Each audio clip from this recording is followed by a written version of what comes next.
Baiklah, mari kita buat cerita yang lebih panjang dan mendalam.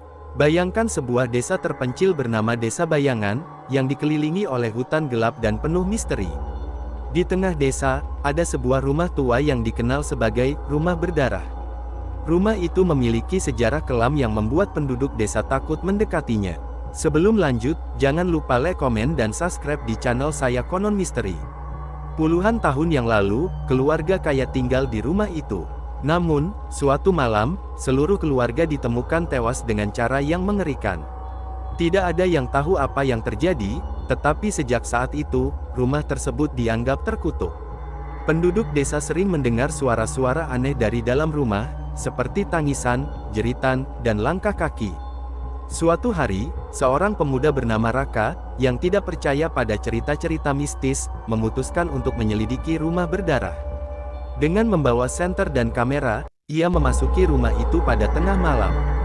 Di dalamnya, ia menemukan ruangan yang penuh dengan lukisan wajah-wajah yang tampak hidup. Mata mereka seolah mengikuti setiap gerakannya. Saat Raka melangkah lebih jauh, ia merasakan udara menjadi semakin dingin. Tiba-tiba, pintu-pintu di rumah itu mulai tertutup sendiri, dan suara tangisan terdengar dari lantai atas. Raka, yang mulai merasa takut, mencoba keluar, tetapi pintu utama terkunci. Ia memutuskan untuk naik ke lantai atas, mengikuti suara tangisan.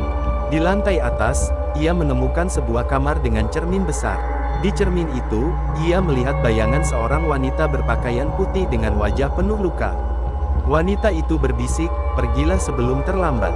Tapi sebelum Raka bisa bergerak, bayangan itu keluar dari cermin dan mendekatinya. Raka berlari turun, mencoba membuka pintu dengan segala cara. Akhirnya, pintu terbuka, dan ia keluar dengan napas terengah-engah. Namun, saat ia melihat ke belakang, Rumah Berdarah itu telah lenyap, seolah tidak pernah ada. Sejak malam itu, Raka tidak pernah berbicara lagi.